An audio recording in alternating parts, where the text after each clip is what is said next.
Hola, muy buenas tardes. Es hoy 10 de mayo y vamos a iniciar esta charla de análisis, reflexiones de El Capitán Itaca con esta efeméride. Se llama El Imperdonable. El poeta Roque Dalton era jodón y respondón. Nunca aprendió a callar ni a obedecer y ejercía un desafiante sentido del humor y del amor. En la noche de hoy del año 1975, sus compañeros de guerrilla de El Salvador lo mataron de un balazo mientras dormía. Criminales, los militares que matan para castigar la discrepancia, son tan criminales como los militares que matan para perpetuar la injusticia. Esta es la palabra del hombre del libro Los hijos de los días de don Eduardo Galeano. Enseguida vamos a escuchar algunos análisis tanto de Venezuela como de España, de parte de un programa muy prestigiado allá que se llama La Frontera. El primero que vamos a escuchar es de La Hojilla, un programa creo que semanal de la República Bolivariana de Venezuela, en donde citan a un republicano que ha estado haciendo ver que la última carta que se va a jugar posiblemente en un plazo, si no que inmediato, muy inmediato, es que Guaidó pues ya se deshizo de todas sus cartas y solo le queda una. Dice el republicano que Guaidó vale más muerto que vivo para el intento de golpe de Estado que se quiere dar en Venezuela. Y bueno, suena racional, aunque la muerte nunca debería ser la solución para los problemas. Pero ante los fallidos golpes de Estado que ha intentado este pobre muchacho, o se ejecuta a uno de los funcionarios altos del gobierno de Maduro, o se ejecuta a Guaidó para acelerar la excusa para poder invadir Venezuela. Entonces, el mundo arde. Por eso es importante escuchar a los que están allá para poder tener una opinión propia. Y sentimos que no anda muy mal la reflexión de este republicano que cita este conductor del programa La Hojilla allá en Venezuela. Vamos a correrlo a correr el video para que ustedes escuchen de qué se trata.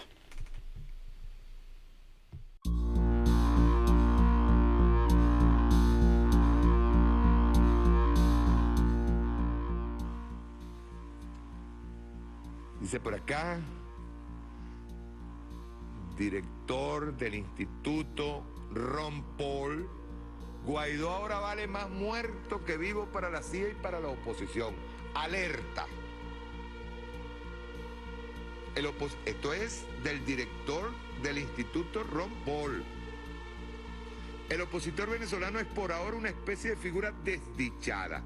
Dice aquí, tras el fallido intento de Juan Guaidó de derrocar al presidente venezolano Nicolás Maduro, abro comillas, ahora vale más muerto que vivo no solo para la CIA, sino también para su propia gente de la oposición, advierte Daniel McAdams, director ejecutivo del instituto que lleva el nombre de Ron Paul, el excongresista y ex candidato presidencial que lo invitó este martes a su programa Liberty Report para analizar la situación en Venezuela. Paul, que dedicó su programa a los intentos fallidos de Guaidó de derrocar al gobierno con ayuda de Washington, se mostró preocupado ante la posibilidad de que el país latinoamericano se vea sumido en una ola de violencia a gran escala en caso de alguna provocación. Si hay una operación, dice, aquí está clarito, si quiere buscamos el programa, vamos a ver cómo se busca el programa y se traduce. Si hay una operación de falsa bandera o si matan a algún funcionario importante de cualquier lado, no se puede decir que pueda pasar, advirtió el político republicano. Agregó más tarde: en este sentido, McAdams señaló que el propio Guaidó, con su historial tras no haber podido movilizar la protesta contra el gobierno de Maduro, podría ser el objetivo de este tipo de provocación. El experto explica que el líder opositor ha sido una especie de figura desdichada hasta ahora, en el sentido de que llama a las protestas masivas y nadie aparece. Lo está diciendo un republicano. No creo que en este momento se dé cuenta de que en realidad ahora vale más muerto que vivo, no solo para la CIA, sino también para su propia gente de la oposición. Sobre la... Pues ahí tienen esta reflexión de un republicano que estaba involucrado en la inteligencia norteamericana y que dice que no solamente sería una solución muy drástica, por cierto, para los invasores, sino también para la misma oposición, ya que Guaidó lo que hizo es montar un motor diésel en una carreta vieja y caminarlo a 100 por hora. Entonces está arrastrando con él a toda la oposición a un callejón sin salida. Ya vimos que los 7 diputados de la Asamblea Nacional, que está en desacato desde hace bastante tiempo, bueno, fueron a darle los parabienes ahí, en el mismo sitio en donde estaba convocando a que se levantara en armas el ejército contra el gobierno. Por lo tanto, esos 7 ya se les quitó su protección de la Cámara de Diputados que tenían y ahora están siendo encarcelados. Algunos de ellos ya se fueron a 2, 3 embajadas, otro más, el principal, se fue a la Embajada de España, Leopoldo López, y el otro anda por ahí todavía escondido, el personaje del que estamos hablando, tratando de componer ya la asamblea descompuesta para que convoque a una invasión militar según un artículo de la misma Constitución. Pero eso solo lo puede hacer un gobierno legítimo cuando realmente haya un peligro para la nación, como no es el caso. Entonces, vamos un poco a saber la historia de esta tragedia humana, que no solamente es de Venezuela, yéndonos ahora al programa que citaba al principio, que se llama La Frontera, un programa de Barcelona, de España, de allá de Cataluña, una parte de España que se quiere independizar de la misma. ¿Cómo andarán las cosas cuando una parte de un estado se quiere escindir del estado e independizar? Vamos a escuchar esta alocución de este hombre que tiene obviamente mucho tino en el análisis de las circunstancias internacionales. Pues qué sistema de mierda es el neoliberal que necesita consumir seres humanos y seres humanos y seres humanos en todos los países, en España, en América Latina o en Detroit. Ay, pasan los días y cada vez está más claro que ese monte de Juan Guaidó volvió a parir un ratón, y esa voluntad que tenía los Estados Unidos de golpear a Venezuela para lanzar un mensajito a todo el continente, pues ha vuelto a fracasar. Y el eterno aspirante a presidente formado por los Estados Unidos en toda su versión de extrema derecha, pues ha reconocido los errores. Dice que se equivocó al esperar que los militares apoyasen la Operación Libertad. Una equivocación que ha vuelto a costar la vida a gente, al menos 4 personas, y ha dejado 130 heridos. ¿Y esta gente? Si fuera aquí en España, estarían bramando para que los metieran en la cárcel. Pero como es en un país latinoamericano, para contarnos la última hora de la situación en Venezuela tenemos al teléfono a nuestro corresponsal en América Latina, Pedro Brieger, que espero que esté un poquito menos enfadado que yo. Pedro, buenas tardes, noches. Buenas tardes, Pedro. Yo siempre estoy tranquilo, Juan Carlos, así que no te preocupes. Vos seguí enfadado, que yo estoy tranquilo y con una sonrisa. Juan Guaidó insiste en echar más leña al fuego. Sí, con la entrevista que le concedió al Washington Post, donde otra vez dijo que podría haber una intervención militar de los Estados Unidos.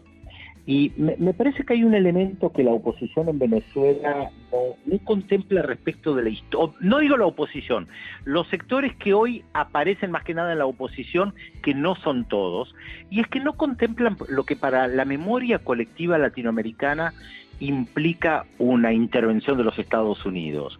Los vientos cambiaron, ya no son las épocas que Estados Unidos puede intervenir fácilmente como intervino en Panamá en 1989, y hasta tal punto que el Grupo de Lima, que nació hace 2 años para contribuir al derrocamiento de Nicolás Maduro, en su último comunicado insiste otra vez que no hay que avalar una intervención militar y que hay que buscar el diálogo. Entonces, cuando Juan Guaidó plantea otra vez lo de la intervención militar, bueno, uno se pregunta desde afuera, pero ¿qué es lo que quiere? ¿Cuál es la estrategia que tiene para derrocar a Maduro fracaso tras fracaso? ¿Solamente le queda la intervención militar? Es que parece justamente lo que la mayoría no quiere. Claro, parece, Pedro, que John Bolton es el que le está dictando el guión a Guaidó. Hay una mezcla. Yo creo que en cierta medida el guión está marcado desde la Casa Blanca, pero por otra parte también la Casa Blanca marca el guión en base a lo que le dicen en Venezuela. Y esto lo hemos hablado muchas veces, Juan Carlos. La oposición todavía en vida de Chávez decía que Chávez no tenía respaldo popular, y lo tenía. Y ellos creen su relato de que el chavismo no tiene apoyo popular, más con Nicolás Maduro. Pero el 1 de mayo, frente a la oposición que prácticamente no movilizó gente en las calles, el 1 de mayo, la movilización del chavismo fue muy grande, hasta tal punto que muchos medios de comunicación y comunicadores, comunicadoras hostiles al chavismo, tuvieron que reconocer que la movilización del chavismo había sido muy grande. Entonces se preguntan, pero un momento, ¿dice la verdad la oposición cuando analiza lo que pasa en Venezuela y le vende al mundo de que Maduro está absolutamente aislado, a punto de tomar un avión para fugarse a Cuba, que la mujer ya se había ido a Cuba, como denunciaba Jaime Bailey, peruano, que uno ya le ha escuchado tantas mentiras que ya ni siquiera sabe por qué mucho medio de comunicación reproduce lo que él dice? Y creo, Juan Carlos, que lo que más golpeó en Estados Unidos entre el martes y miércoles de la semana pasada fue la mentira de Guaidó.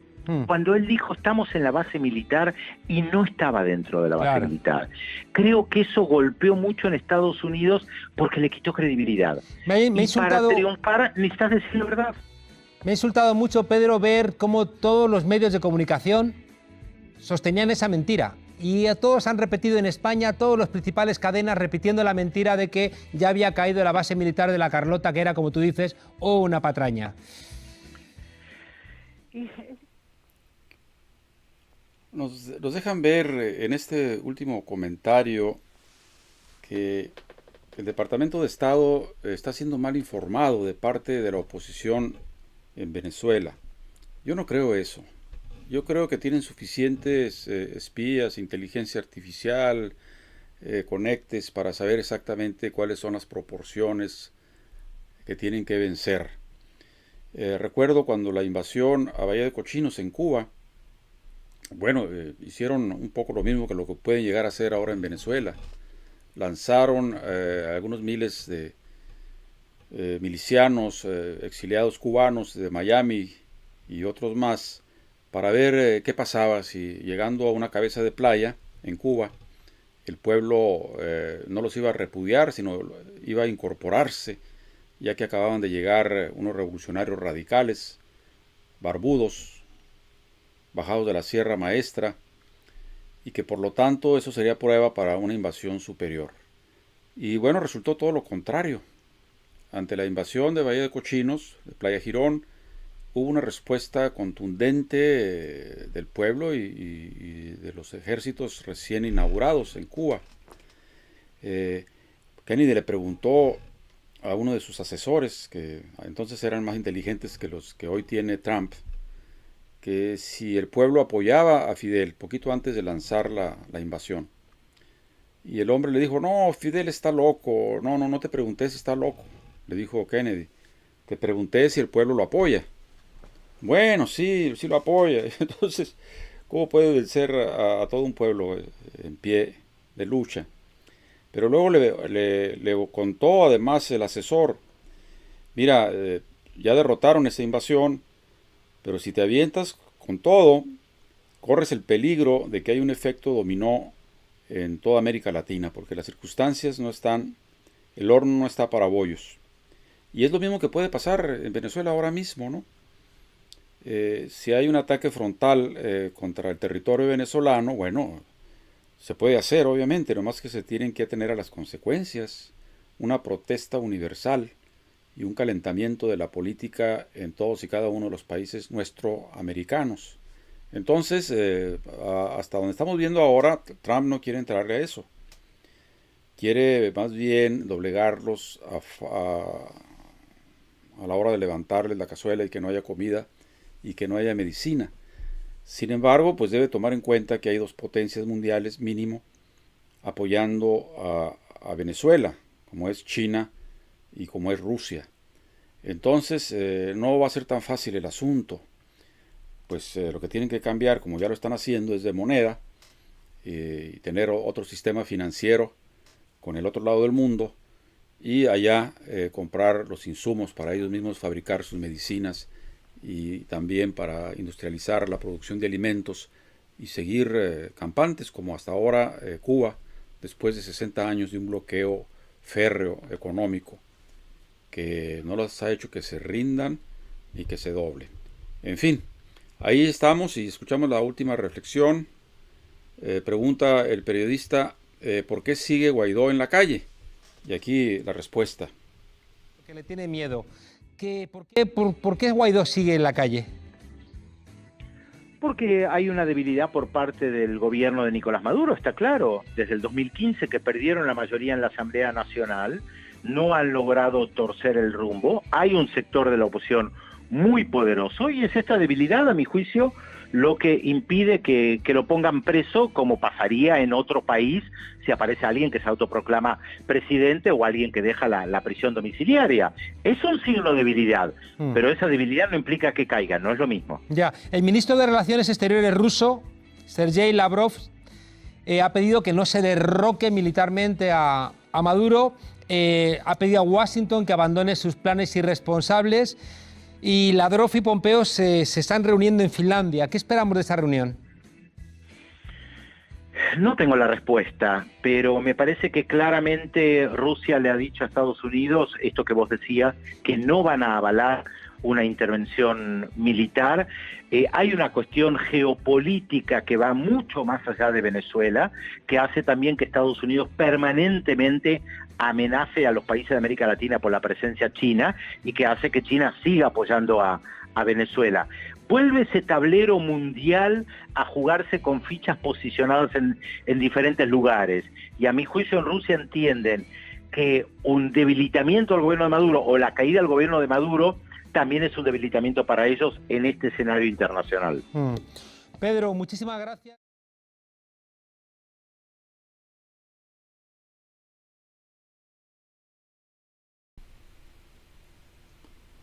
Bien, hemos llegado al final de estas reflexiones. Estamos aprendiendo de ellos cómo hacerlo y bueno, seguramente algún día tendremos algo más original, no tal vez más crítico como lo que acabamos de escuchar. Realmente están muy bien enterados y tienen una idea muy, muy precisa de lo que pasa en la coyuntura internacional en esa parte de nuestra América, Venezuela. No quiero irme sin recordar la efeméride del 5 de mayo. En México hubo una invasión, al igual que la que quieren hacer en Venezuela, invitados por los propios apátridas, tanto en Venezuela como en México, cuando estaba de presidente precisamente don Benito Juárez García. Esa invasión fue del ejército francés, que era entonces el equivalente a lo que hoy es el ejército norteamericano.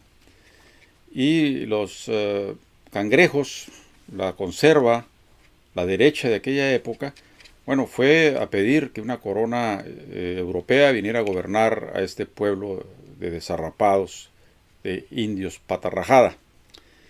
Y se encontró, pensaba encontrar gamos, y lo que encontró fue leones. Y esa batalla del 5 de mayo la perdieron los franchutes. Se fueron, hicieron pies en polvorosa y bueno, regresaron un año después, ya con todo lo que tienen que regresar para vulnerar el frente de Puebla, que está, diríamos, en las proximidades de México, de la Ciudad de México. Estuvieron gobernando, o desgobernando más bien, durante 4 años, prácticamente en la Ciudad de México, porque fuera de ella había obviamente guerrillas liberales y había toda una defensa del territorio nacional. Ya habíamos perdido 15 años atrás la mitad de nuestro territorio, precisamente por los norteamericanos, y había debilidad pues en el país, en la economía y en el ejército, y pues, entonces no se pudo hacer prácticamente nada. No había tampoco una noción de nacionalidad todavía.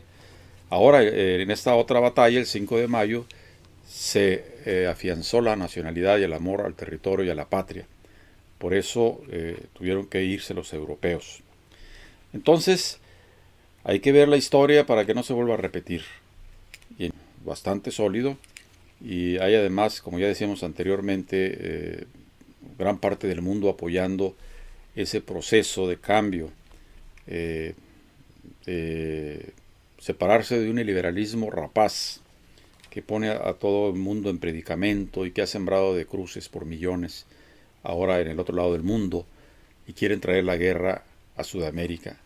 Y eso los hombres de paz, como somos todos, los que defendemos la dignidad humana, bueno, creemos que no debe proceder.